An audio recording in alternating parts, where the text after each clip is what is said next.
Welcome, everybody, and welcome to the colony, the place where if you understand, then you're part of our family, the colony.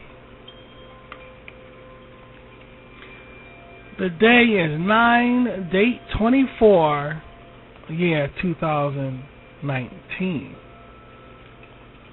Please close the door on the way in. Thank you. We have a lot to cover, guys. We have a lot to cover. It's a lot of informative material I want to share with you. A lot of informative material. Unlike previous shows, this colony gathering, I think, is going to be a bit above the rest in acknowledging what we take for granted a bit more than usual, if you get what I'm saying. But before we start anything, we have to take our first step. And in order to take our first step, we have to go through, of course, the Rashid Portal Passage. Now, I hope you guys have a pencil and paper handy, because this is going to come, because that will come in handy for what we discuss. If not in one part of the discussion, in the other part. You always want to take notes, because you can always date back to the notes for reminders and highlights that we can use throughout the day and throughout our day's activity. So you want to take notes. So without further ado, because we have a lot to cover here, we're going to start off with the Rashid Portal Passage. Okay? And it states, I come from a small world. The world in which I reside now, along with its sufferings, will not change me. And that ties into what we're going to be discussing today, of how the sufferings of the world today can somehow maneuver our thinking to think something different other than the norm, especially when it comes to spirituality being first priority. Sweetie, are you ready to do this? All right. We can't change. We have to stay the same, which is going to be very hard as the days go by. You're going to find it very, very difficult to do. As the days go by, we're going to find it very difficult to do, because this is it, guys. You know, this is the Great Tribulation starting. I know people beg to differ, but we see the changes. We see the betrayal and the downfall of kingdoms all around us. And though a lot of us are stuck in the denial state, others of us who are spiritually strong are rejoicing, because this is the time that we've been waiting for. But nonetheless, let's carry on. Along with the Portal Passage, we have the Rashid Portal Poem. And that's our second step into the discussion that we're going to be having. And that goes as follows. My eyes see, but I am blind. My heart beats, but I am dead. With my hands I touch, but I cannot feel. Nonetheless, we're underwater, and yet we breathe. We still breathe underwater. Through the mercy and the sacrifice that was given, that we're able to do this. Otherwise, we can't do it. Now, how do we show appreciation? By learning what God wants us to do and doing it, no matter how difficult it may be. But not as such, but doing the best we can in it. And only God knows if we're doing the best we can in it, and He will bless our efforts. And by blessing our efforts, we find ourselves underwater and breathing, which is a surprise. It's a shock to us. It's a real shock to us. But it will strengthen our faith into knowing that we're doing the right thing and we're on the right path of everlasting life. Focusing on our attention on today's topic, I want to talk to you guys about the brand new picture you're looking at there. Look at that. The Colony. I got that from a movie show.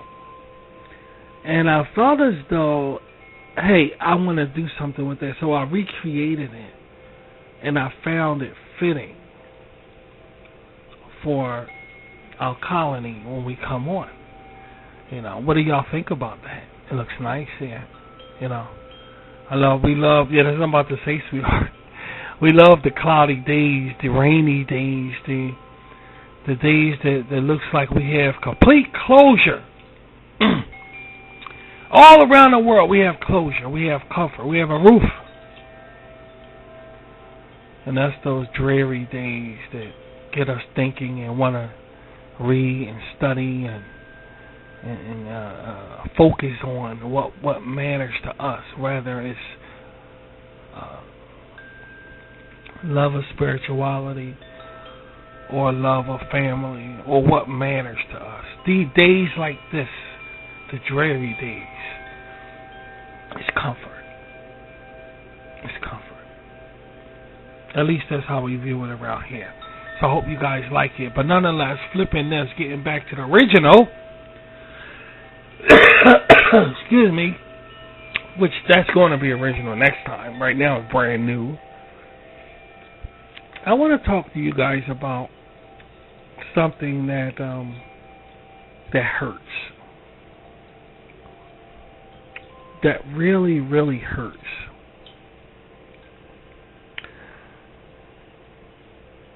Besides me turning 50. Now listen. That is a serious, damn it. It's really, really hurt. Now, there's been a lot of deaths. You know? There's been a lot of deaths, man. It's been a lot of deaths within the past week or so. 2 weeks or so. And I'm just hoping that this 2017 is not making a comeback. You know, these are the changes I'm talking about that people are in denial about these mysterious deaths in the Hollywood regime that people refuse to admit and not talk about. And that's going to coincide with what we discussed. We got a very interesting show for you guys. Very interesting show. You got to pay attention to what's going on. To this show that we're about to talk about.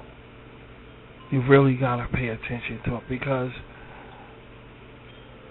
it's subjects that people don't discuss and it needs to be talked about. And y'all know that around here, RBT Rashid's Video Tube, we don't hold punches. We're going to discuss the things that people are afraid to talk about. They don't want to share that.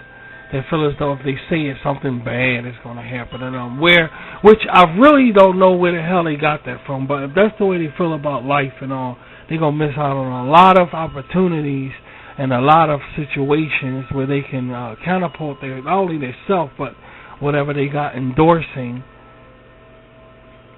or even a personality of elevating to a more comfortable level than which they're stationed at right now.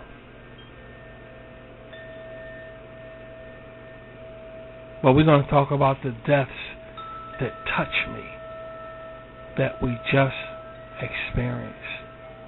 Okay? That we just experienced. But before we do that, you know, on a colony that we specialize on a group of women around here that's unlike any other women. And these women are different than the average religious woman that you may see in the temple or so forth. And there, of course, are the Rashid Colony Amish women who I focus on here on the colony, and how you guys know they mean so much to me. because of the way they go about the Amish people for that matter, the way they go about their regimentations of serving the Lord is impressive to me. So I feel as though I want to have the Rashid Colony women, which I call them, because of course the Amish has nothing to do with the Rashid Colony, of course, but I just admire their presence. So I want to create my own around here and call them the Rashid Colony women, and I try to sketch one new every single session, which I fail at because it takes time to create these wonderful women. It takes time to create them. Nonetheless, the one we're going to focus on, the brand new Amish woman that we're going to focus on, I named her Gina. Would you believe it? Her name is Gina, and she's very pretty. She has a little smirk. She has a little mole that's cute. And I want you guys to give her a hand. Please, everyone, give a warm welcome to Gina. Come on out. And this is Gina Jean. Jeanine Jean Jean. Jeanine Jean Jean, like the Kashi bells. Jeanine Jean Jean.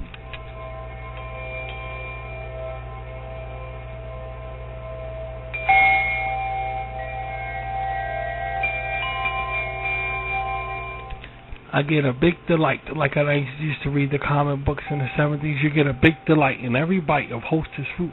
I get a big delight in every bite of colony women, the Amish colony women. Each one is a pleasure to do. It's a gift. It's just a deep satisfaction, an enjoyment of doing these colony women. It's just a personal enjoyment. And this is Gina. As you see, she's a young woman. And she's the newest colony woman. She's the newest one. And these colony women, of course, it's not long to do at all. These colony women is really not hard to do at all. Not too much time either.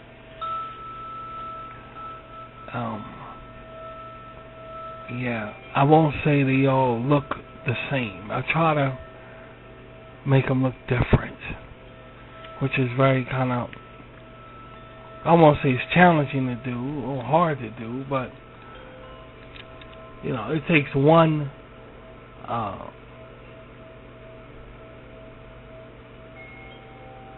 width of the nose length to change a face expression. It takes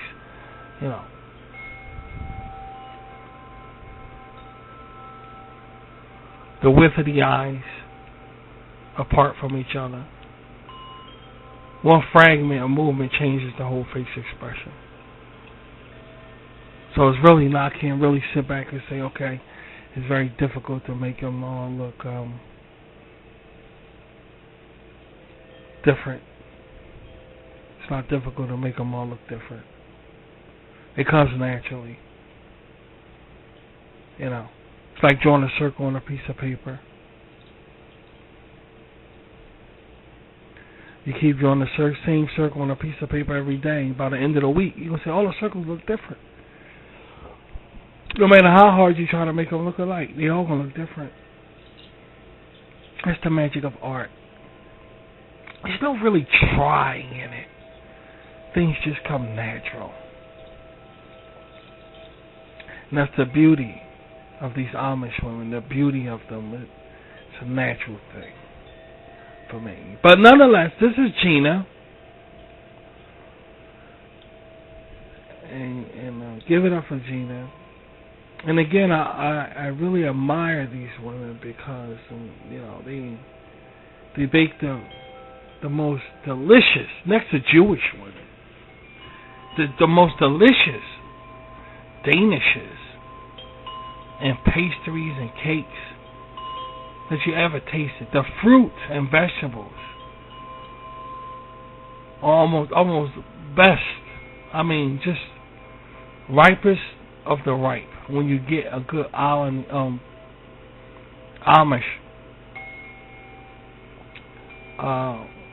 vegetable vendor, which you can find in a courtyard inside some cities. Vegetables are fresh. The fruit is fresh. And there's money well spent. Corn, they grow their own produce and vegetation and fruit, and they own. They have the grapevines for the grapes and stuff like that. So they sell them. They grow it and sell them. You can't get a better price and a better deal.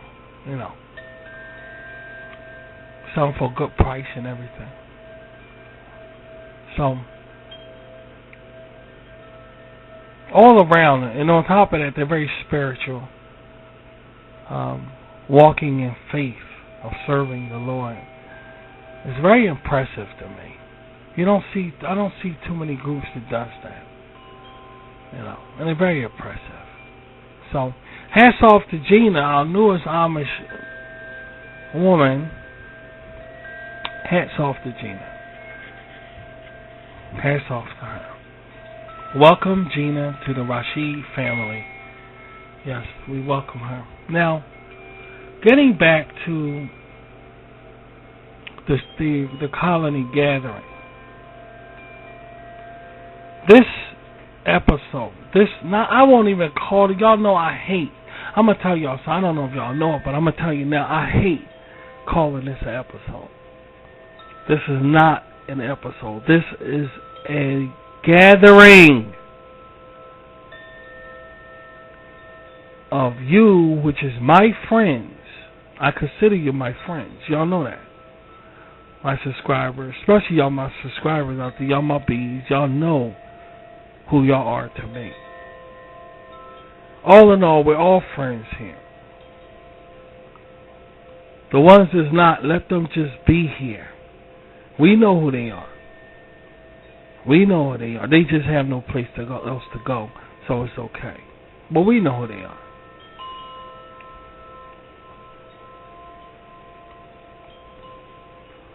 I consider you guys, not them, you guys, my friends. There's no betrayal in friendship. Never was, never will be. And I want to take this time to express my sadness upon learning about the death of, first of all, from the group The Cars, Rick Ocasek, 75 years old. He died 75 years old. Rick Ocasek is dead. Now, of course, I talk about this stuff on my Rashid Picture Up. I usually talk about this stuff on my Rashid Picture Up, but it's a reason that I'm bringing it to the colony. I don't have to bring it to the colony, but it's a reason that I'm bringing it to the colony, and you'll see what it is later on. For those of y'all who don't know Rick Ocasek, he's from the group The Cars, and he just died. He just died a few weeks ago, the other week ago. And I grew up with him. His music, and it's hard that, because I won't say we will never hear his music again, because he wasn't really playing any music when he passed, but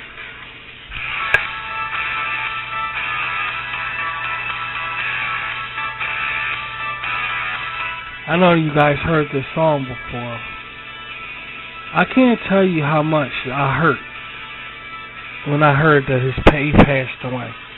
I can't tell you how I felt. There's no words to describe how I felt to hear the news when he passed away.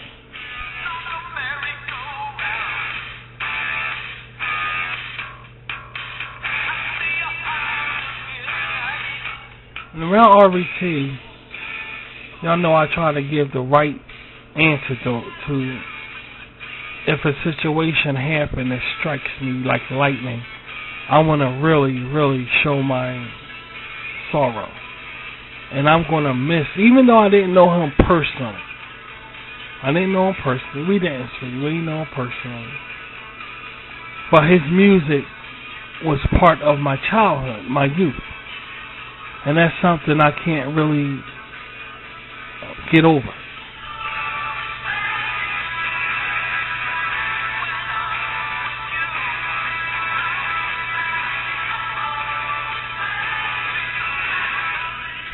And it's sad that we're going to miss him. It's sad that we're going to miss hearing the music. Every time we hear the music, it's changed now. You know, because that's the second member of the Cars died. They had another member that died also. He's not the only one. But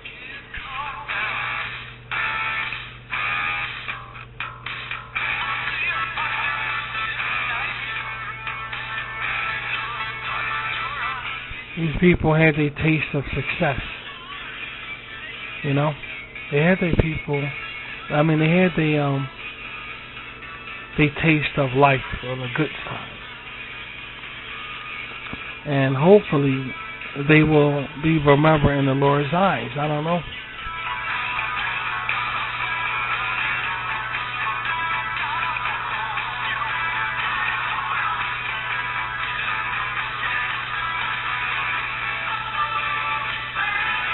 Deep, heartfelt. He got the Howard Stern look. You know, he really, he made a difference to me when I was younger. I don't know about the rest of you guys, but the music was fresh and sound very vibrant. You may think I'm foolish, what I put you through. You may think all I want is all them videos. The animated video of him flying like a bee and stuff like that. They interviewed him about that, and he said he didn't like the video because it was like they was making fun of how he looked. I thought that was funny. But anyway, we're gonna miss this guy, Rick.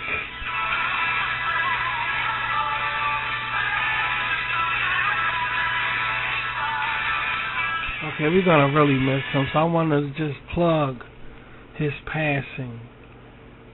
Rick, take care, man, and thanks a lot. Thank you very much. Anyway, carrying on with that, also Sid Haig passed, and I don't know how many of you guys remember him. He was 80 years old. The big 80. He played with Rob Zombie and Captain Spaulding.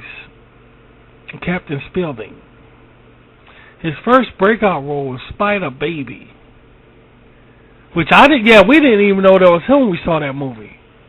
Didn't even know it was him. He looked totally different making that movie, Spider Baby.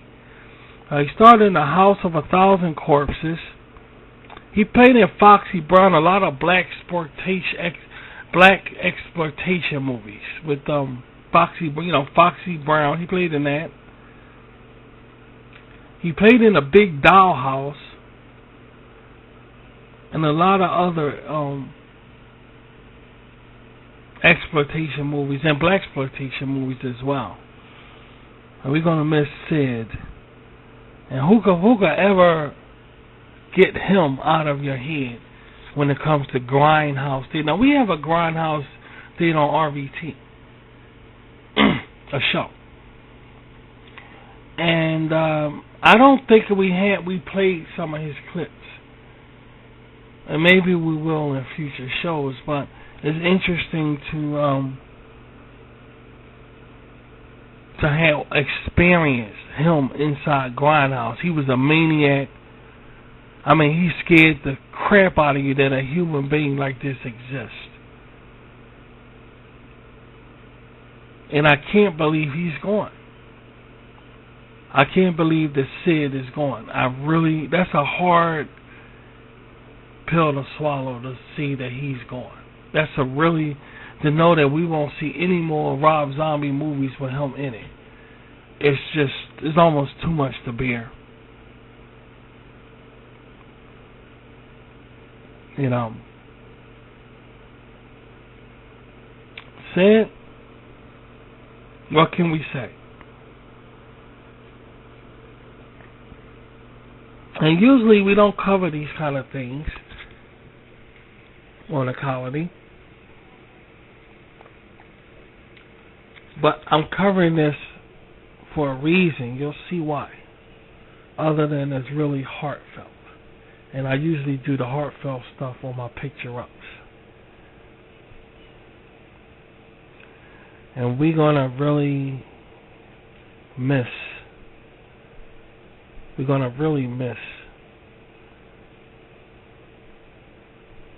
him. Anybody who's on the underground. But here's one thing I wanted to bring out also. I wanted to bring this out also. Do you notice that, imagine him on a red carpet with celebrities today. I mean, on the actual red carpet, like Academy Awards. but when you say that, you notice that it's different levels of entertainment. You know what I mean? It's different levels of it. You know, it's different levels. And, you know, Rashid is on one of them levels. I'm on one of those levels. You know, like the guy who's starring Reanimator. Imagine him on a red carpet with some A-list celebrities. You know what I'm saying? And yeah, he's still part of Hollywood, you see. And I did a Hollywood movie. There's different levels, you know.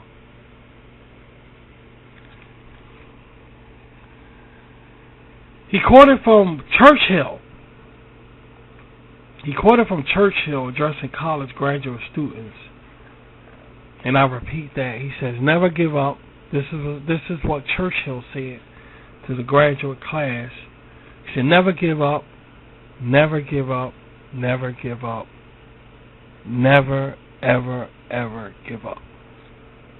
And that's what Churchill said. And Sid here repeated it to his audience on the interview that he gave. We're going to miss you, Sid. And thank you so much for the fight and the horror you gave us. We will never, ever forget you. Never forget you. Alright, continuing on now, guys. Now look, alright now. Continuing on. It's the problem going on here. There's a problem going on here. This problem is dealing with insects. That I'm really, really teed off about. Bells, please. Thank you.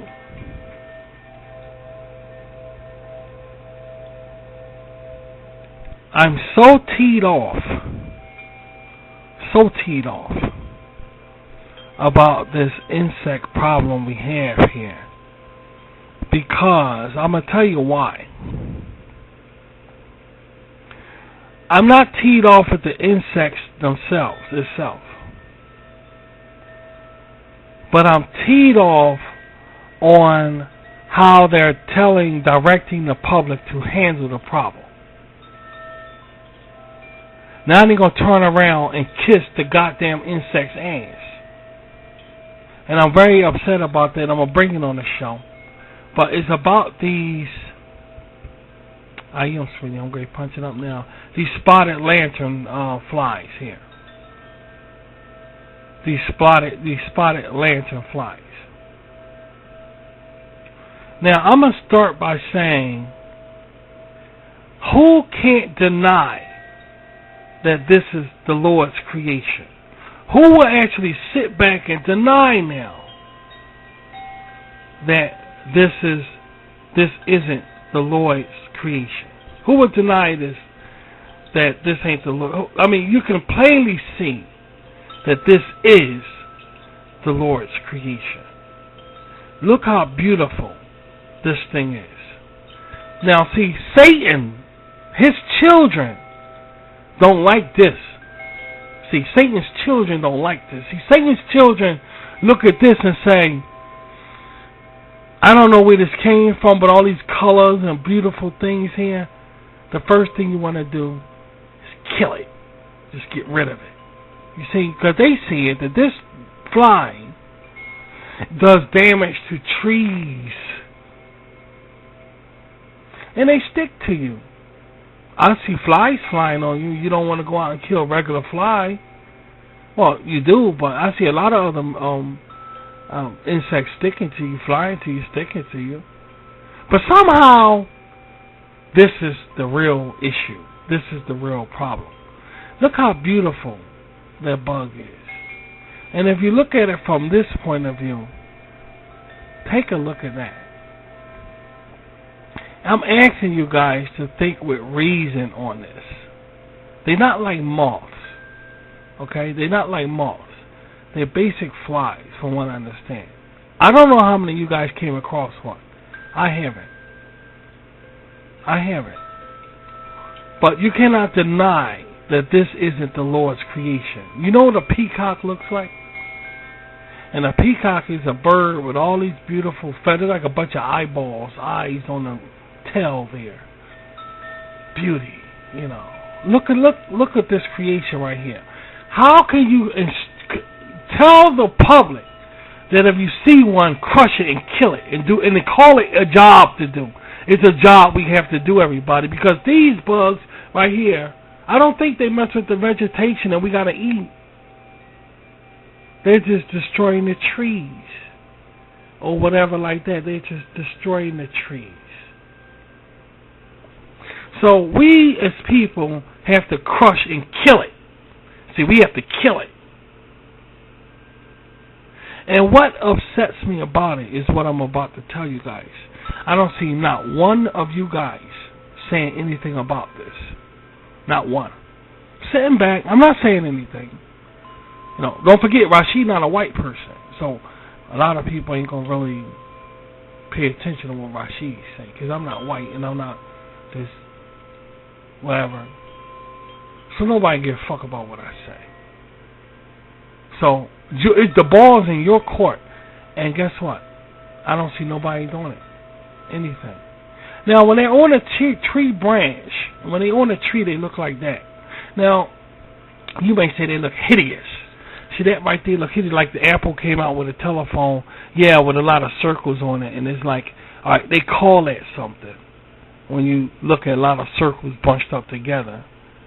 You know, the world is just so fucking sensitive and shit when it comes to stuff like this. But yet and still, kill is the answer. Kill. That's the answer. See, one thing about man, he's free from any kind of threat. If somebody don't like man, he's free from it. We ain't never got to worry about nobody saying, I don't like man. I want to kill man. Because I don't like, unless we get one of these psychopaths or whatever like that. I don't want to talk about it like that, but man ain't never got to worry about that. Only what man dominates have to worry about that. Which is these insects that came out of nowhere. I don't know where I heard they're foreign invaders. They just came here from someplace. But the thing about it is kill. They told the public, do your job. They see this as a job. And kill it. Now, you go downtown in front of Wawa's and they're on the pavement and stuff like that. You kill it. See? They can't do nothing to concrete. But guess what? Your job, they want you to kill it. It can't do no harm to concrete. What's it going to do in concrete? What is it going to do to a car? Kill it. It's your job. It's to kill God's creation. You see what's going on here? My pet peeve is nobody is sticking up for this insect. Which brings us to this. I'm not going to say her name, but this was the last straw, and this is why I had to bring it on my show. This bitch wants to take the wings off of it and make earrings and sell it to the public. And she's making money now, because now people are finding themselves stripping the wings off when you kill it and making earrings out of it and wearing it around. These gorillas are walking around with this insect wings on their ass, trying to beautify themselves, and then turn around and say they got to kill it. It's not damaging the water we drink so we can survive. It's not damaging the food we eat so we can survive. It's just damaging the trees and stuff like that, so we got to kill it.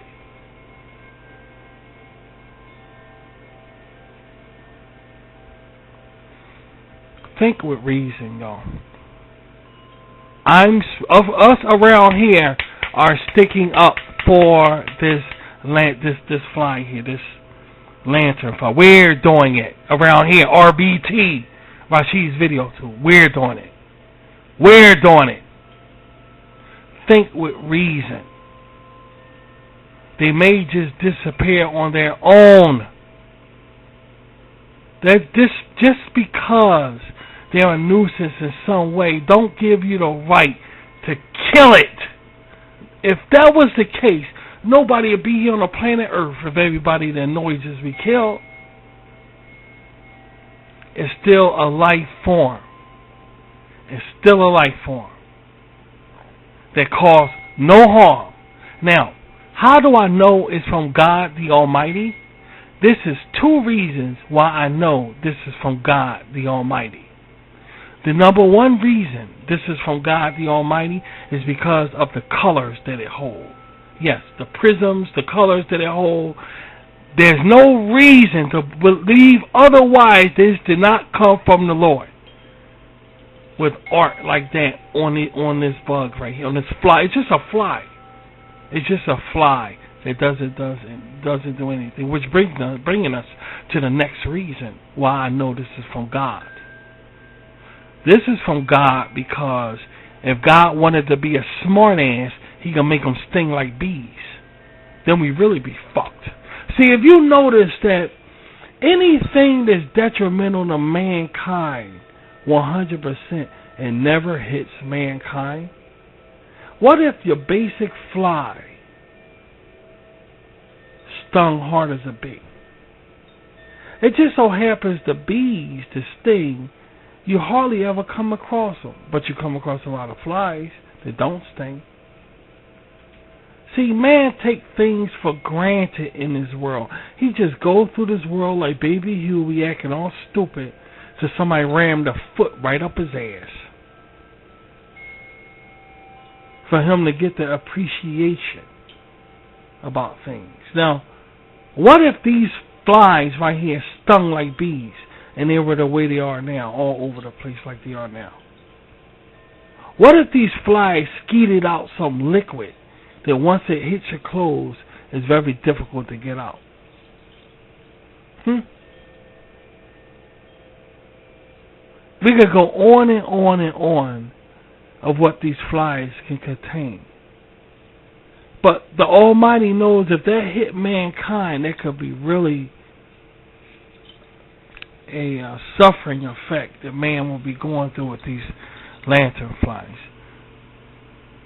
So for some reason they do nothing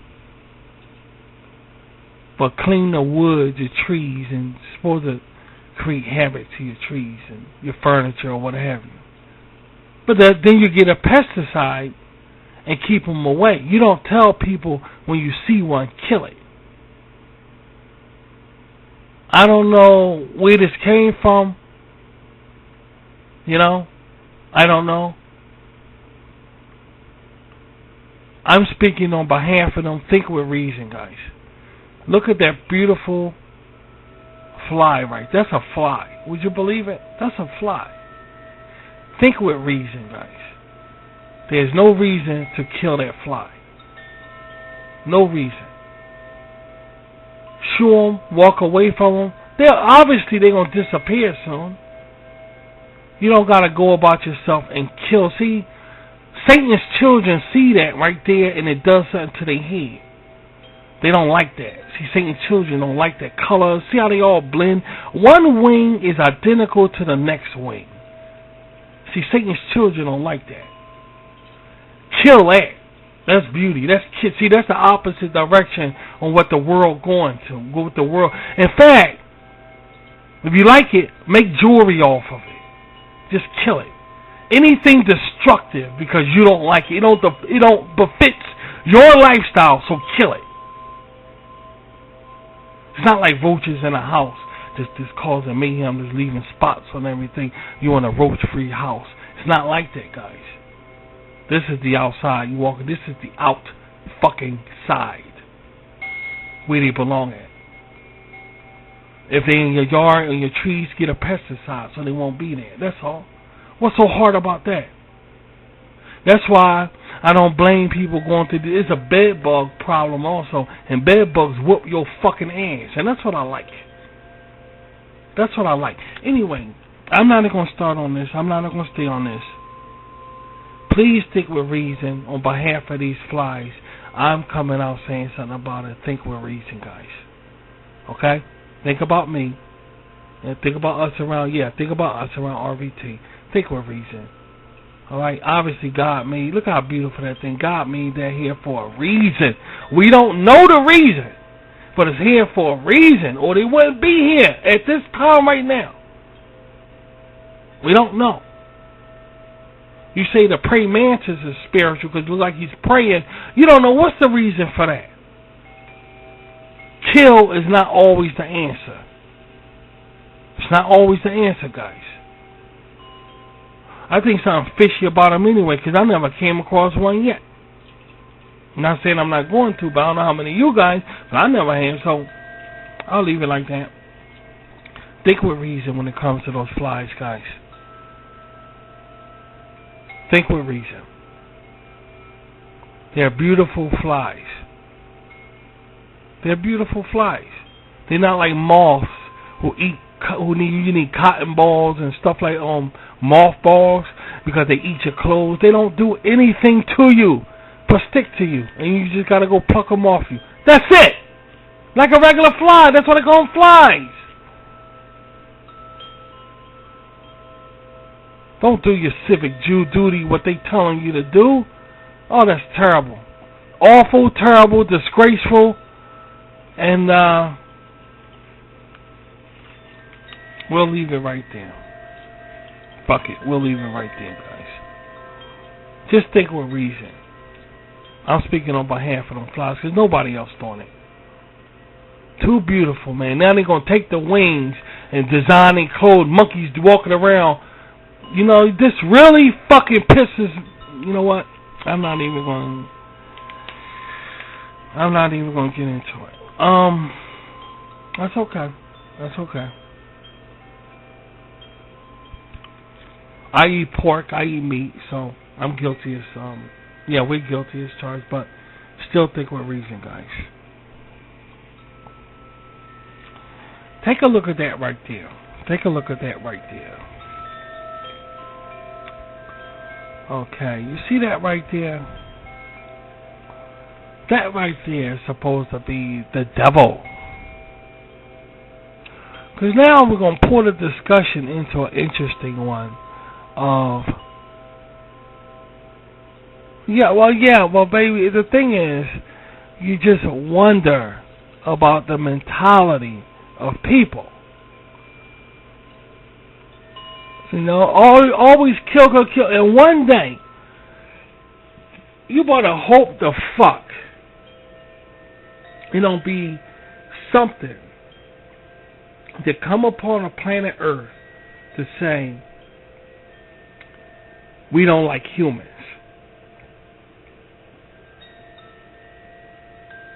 Our job is to kill humans because they irritate you. If something like that happens, we all fucked. And you better hope to God nothing like that happens. Because if it ever does, whatever it is will be in the right. Because the first impact on humans, if they see something, a bug, step on it, kill it. You're not paying attention to why the bug is there to begin with. Sometimes shooing won't hurt you. Shooing something won't kill you. It won't hurt you to reach out and say, go away. Or ignore. No, kill. You know, that's always the answer, to kill. And we look at something beautiful like these lanternflies, and you just say, our job is to kill them. What the fuck is wrong with you, man? What are you... I was about to say something on this motherfucker. Look, let's switch the subject because I don't want to get upset. Now look right here, and they're gonna take the wings off and make jewelry and shit. The fuck? Look at this picture right here on this motherfucker, dude. That's supposed to be the devil. Now my question is this: here on the colony here.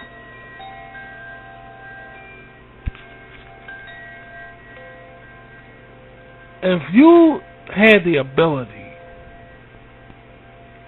to do this artwork right here, would you say that Satan not a woman? Satan a woman? No, I think the Bible only addressed Satan as he. Okay. So Satan is a male. Alright, but still. This is considered satanic. Now, here's my question. In the scriptures, does it say anything about Satan having red skin and pointy ears and a pointy tail and all of this other stuff at all? Then how is that satanic? Just humor me. I'll give you a few minutes.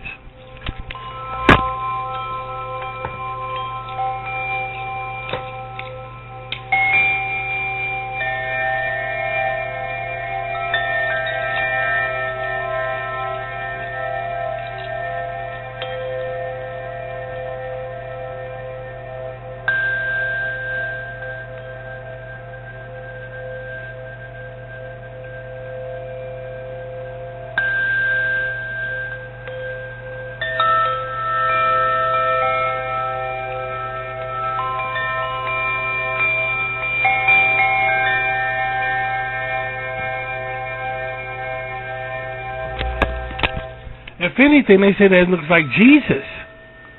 Jesus says his skin is copper, his hair like wool, and his eyes will be flaming with fire. And they never say Satan looking like that. So how come not Jesus?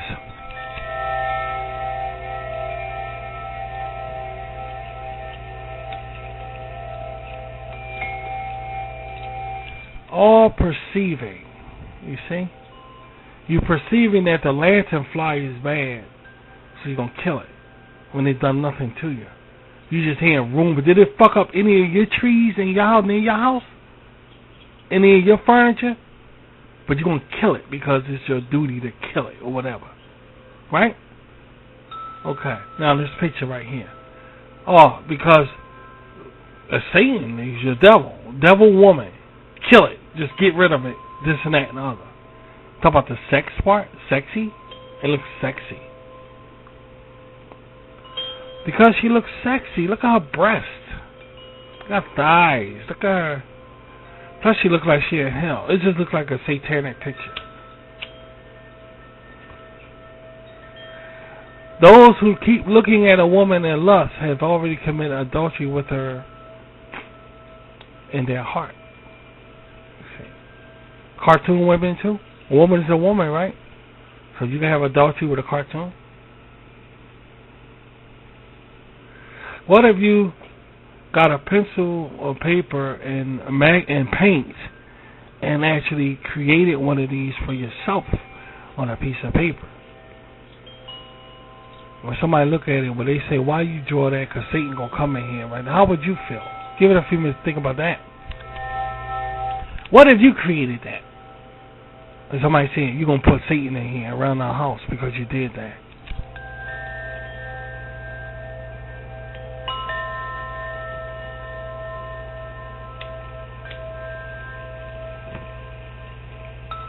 Since we have these promises, the Bible says, let us strip off every form of fleshly desire and sinful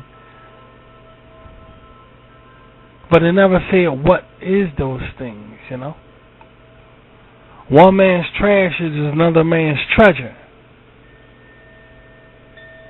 But it does go into lustful of desires of the eyes, desires of the money to display one's means of life.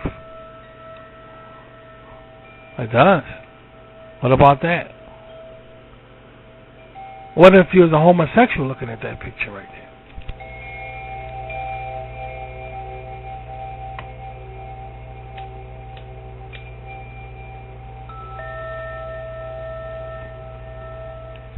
What if you was a homosexual looking at that picture right there? What classifies something as being satanic? 100%. Look at a lanternfly. Beautiful fly. But they classified it as being bad. Look at Sid, who passed away, Sid Hage, House of 1,000 Corpses. I say we're going to miss him. He dressed like a clown with that grizzly smile. Well, actually, he was a nice guy. A really, really nice, intelligent, educated guy. See the point? Now, I want y'all to watch something right now. It's kind of long, but I want you to watch the whole thing. And I know it's kind of hard to listen. Yeah, it's because the sound, sweetie. It's kind of hard to listen to some parts of it because of the sound.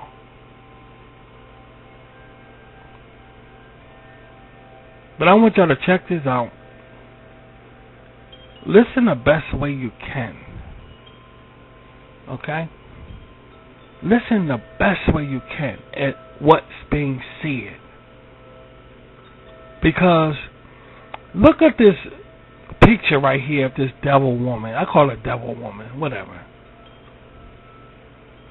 Look how she's dressed. Provocative. Maybe it's hot where she at. Maybe it's hot. That's why she's dressed like that. Maybe she's hot. I mean, she is hot, but you get what I'm saying. I'm talking hot. Like, she is all the main features are covered up. I'm about to say she even helping out with her hand, but that's okay. That's okay.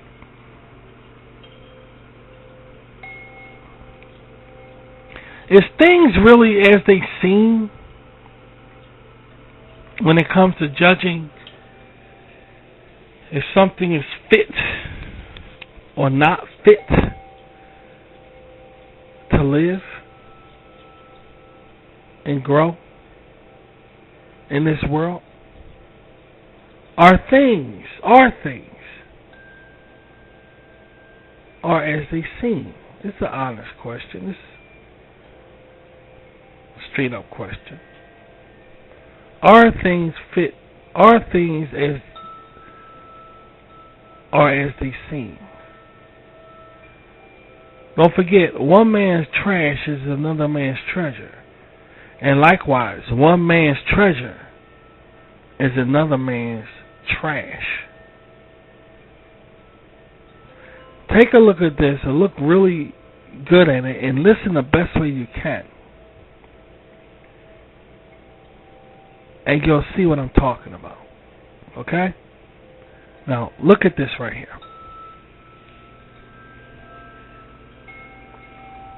So you see the point I'm trying to make? What did you gather from all of that? Where do you think you're going? This is the Lord's house. Do you not know that your dress is too tight?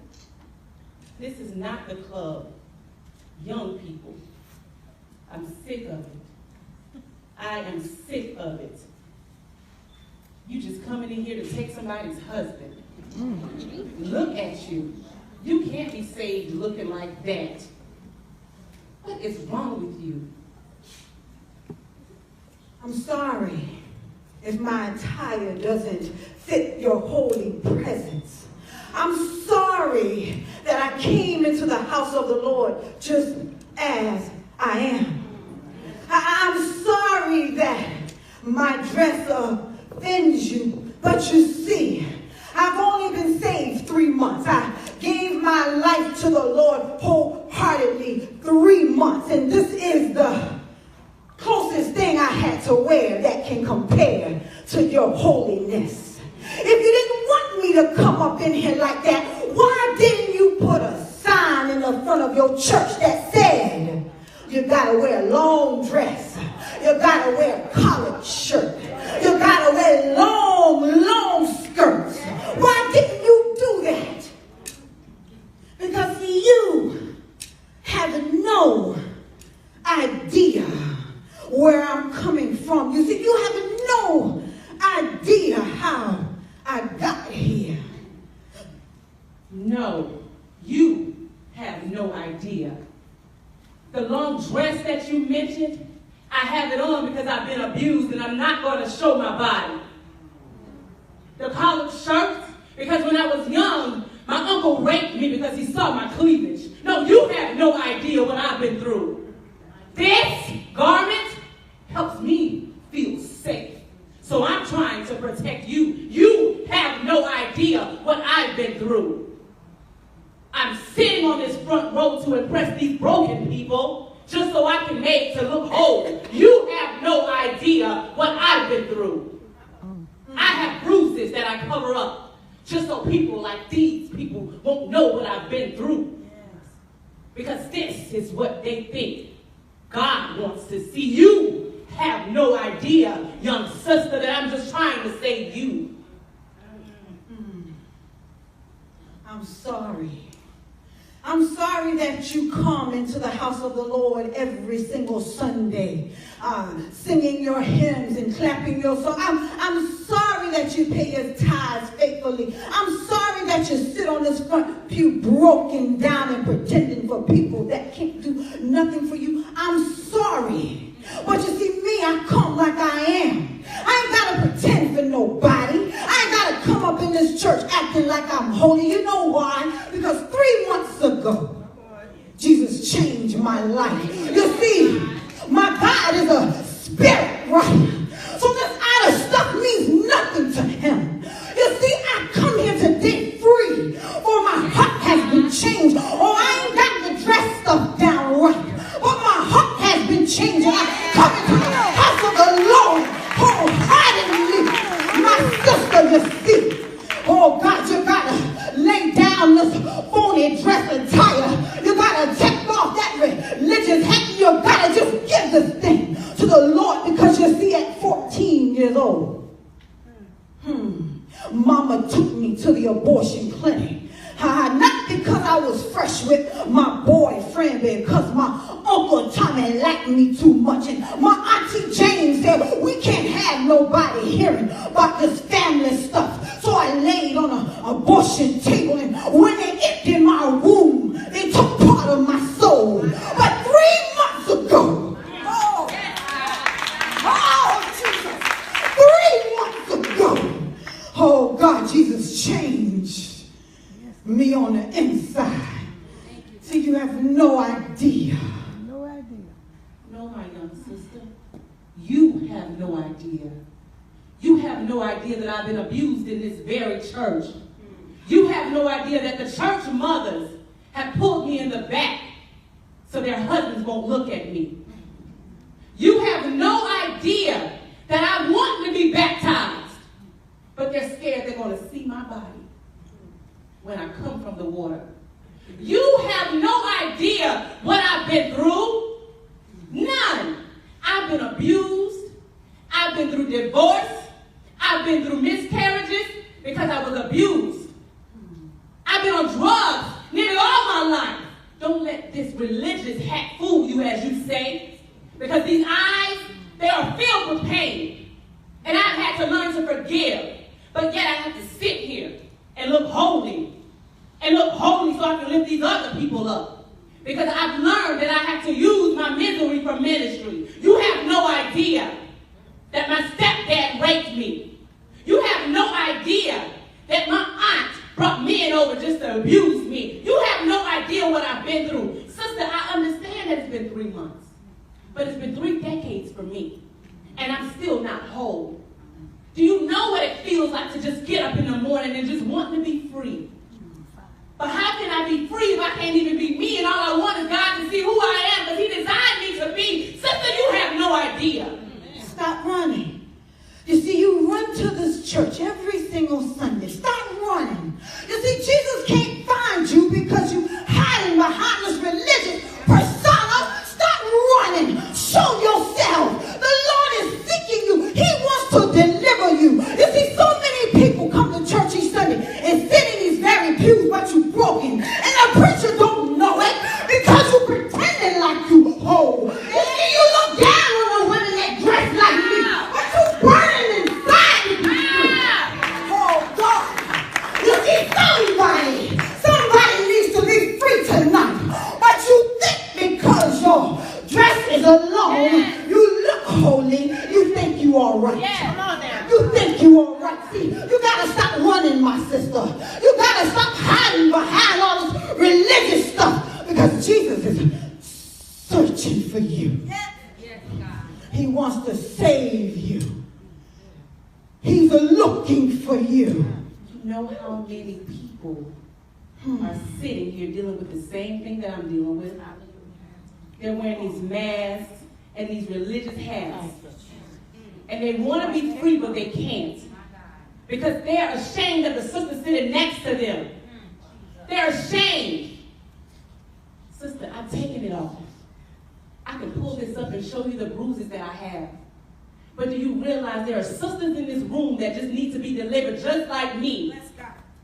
There are people hearing us and listening, but still ashamed to just be free. We have no idea about one another, but what about these women? I just want to be free. I want to be delivered. I'm sick of putting on a mask just to show up like I just got to wake up with a smile on my face. I did not wake up like that. I woke up with tear-stained pillows. I woke up with the same bruises. I woke up with that same heartache. I woke up with that same sorry man laying next to me. I woke up with the same memories of when I was a child. I woke up trying to find myself. I woke up with that sick mother. I woke up with that sick father. Sister, you have no idea. I have no idea. You see, I didn't know. I have no idea because I didn't know. But I know one thing for sure. The same God that delivered me 3 months ago can come into the church house too and deliver you.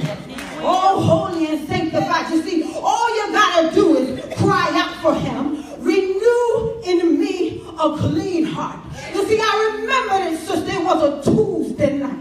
Oh, God, it was a Tuesday night. And my nose burned from all the cocaine that I sniffed. But guess what? I needed a fix. But not that kind of fix. I needed a fix for the Lord. And you see, I wasn't ashamed about it. Because wasn't no church folk there. I wasn't ashamed about it. Because wasn't nobody judging me. I wasn't ashamed about it. Because didn't nobody care what I had on. I wasn't ashamed about it. Sister, today is your day. Today is your day. Today is your day because the Spirit of the Lord says, wherever I am, there's a liberty.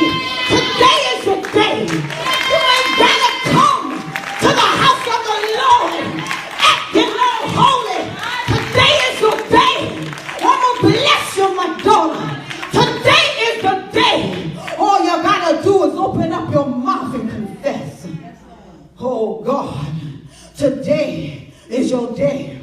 Today is the last day that you'll come up and pretend like you're saved and holy. Today is the last day that you'll pretend that you forgave your uncle.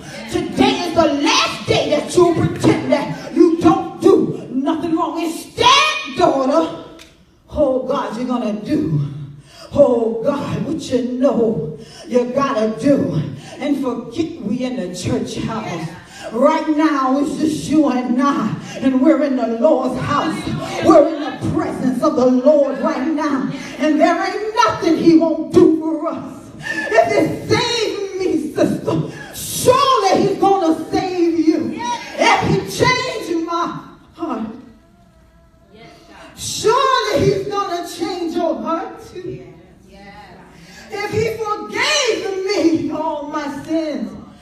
surely he's going to forgive you too. All you gotta do is stop hiding behind all this religious stuff.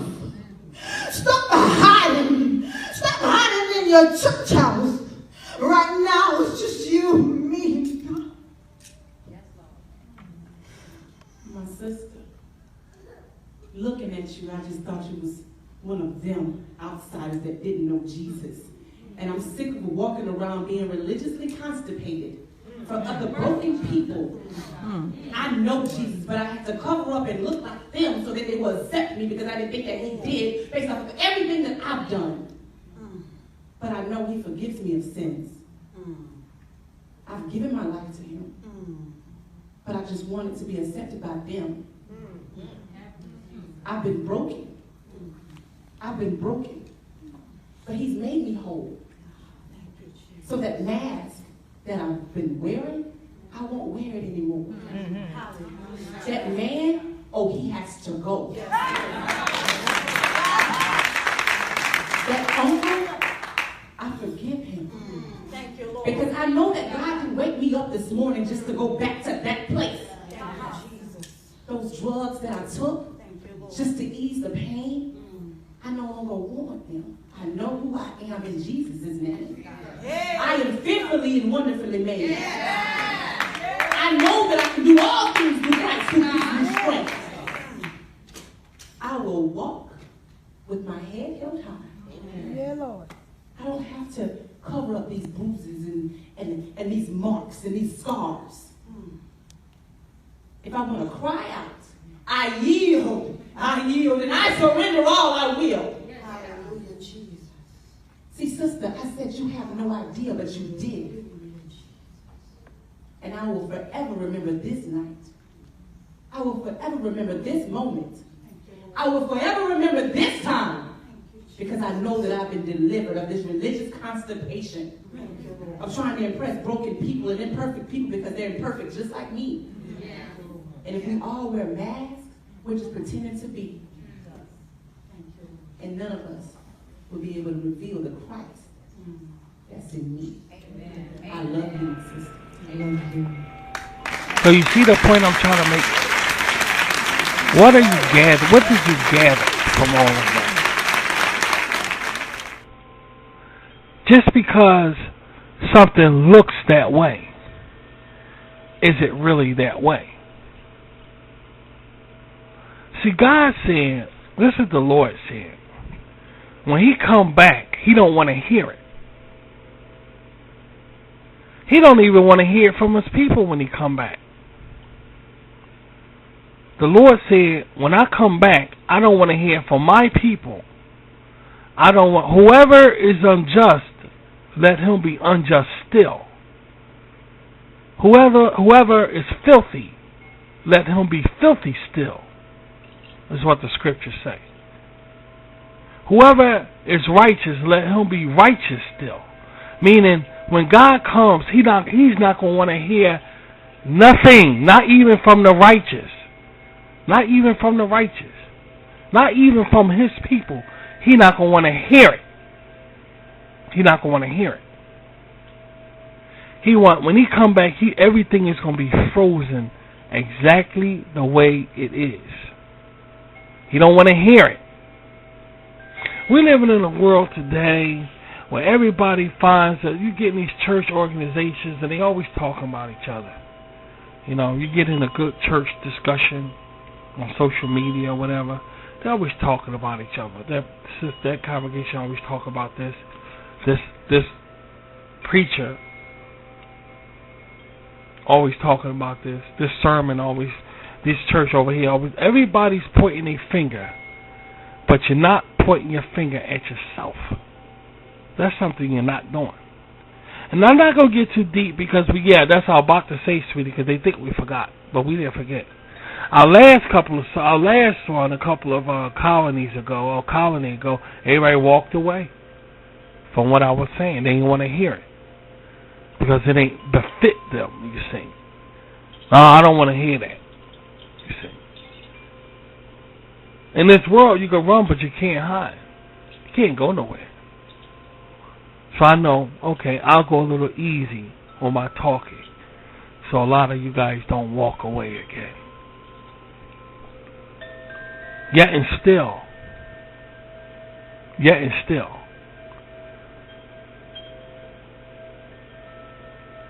everybody wants to mold out what the Bible is for themselves. Everybody. So when the Lord come back, He's going to look at the hearts. He's going to look for who He knows. That's why He says, I never knew you. Get away from me, you worker of lawlessness. See, He's going to look for people He knows. I know you. I know you. I know you. I know you. Okay, I don't know you. Get away from me. I don't know you. And assign your position, like before, in the world's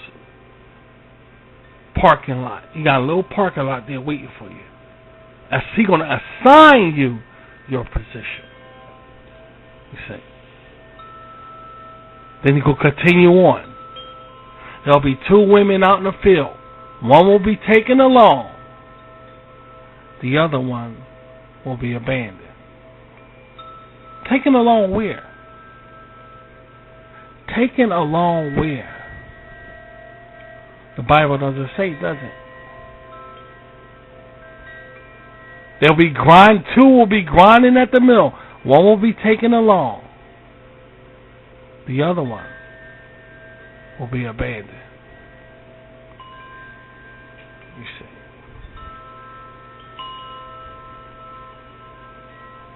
When the Lord comes back, whatever you assuming about your fellow Christians, how they dressing, and all of these things, God ain't gonna mad at that time. God don't even want to hear it. He don't want to hear it. The Lord don't want to hear it. He's gonna look for people He knows. I know you. And for other people, I don't know you. Didn't we pray to you? Didn't we do marvelous things in your name? Didn't we? Didn't we? I never knew you. I never. Check that out. Never. It's not like I once knew you. Yeah, but no. God said, I never knew you. Which means probably that if God is close to them, they'll never leave Him, no matter what. Yeah, that's what it sounds like. God will never will He allow the righteous one to totter. So these people are guaranteed life with Him, no matter what they do. I don't care if they smoke. I don't care if they go murder somebody like the Apostle Paul. They guaranteed life because He says to these other people, I never knew you. So it ain't going to be like, oh yeah, I knew you, but you repented. It ain't going to be like that. God's going to say, I never knew you at all. I don't care about you repenting. That repenting ain't going to mean crap. Being born again ain't going to mean crap. Being saved ain't going to mean crap. Do you know the Lord? I never knew you. He don't care about you repenting. He ain't say, I knew you, but you repented, but you got bad again. So yeah, I remember you. No, I never knew you. I never knew you. That's what's going to be seen when Jesus comes. It's going to all boil down to did or is it do God knows you? See? Do God, not did. No, do He know you?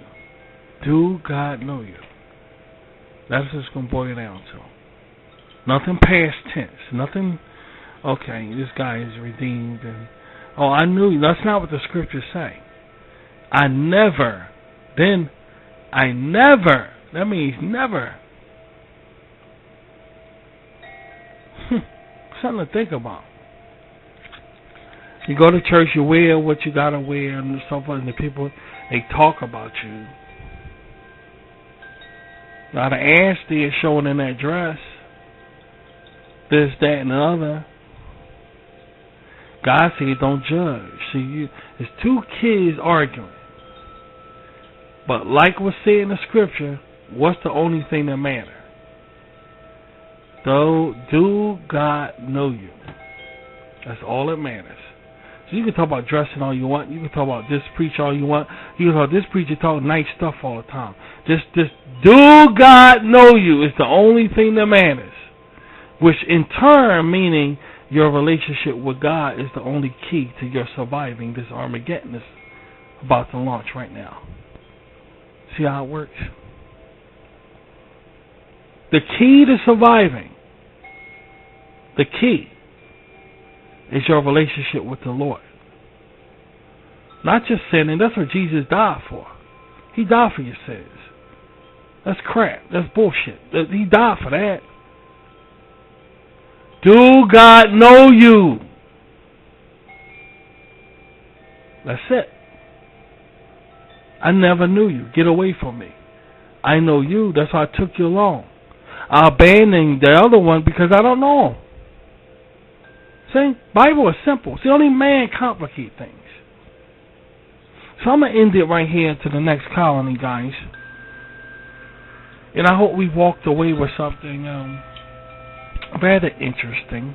I hope we did. I hope we learned something. And never forget. We see the change that we was looking for. As far as Sadducees are concerned, those lantern flies are part of the Great Tribulation. And the book of Revelation says a lot of things going to happen. Strange creatures going to come about. I don't know if that's a lantern fly, but that's a beautiful fly right there. It'll be a fly. And it could sting. And if it stung, we'd be all in trouble. Just harassing people. Remember the locust I showed you guys that's happening in Las Vegas? The locust problem? Now it's Atlantis. You know, all these things. All mean something.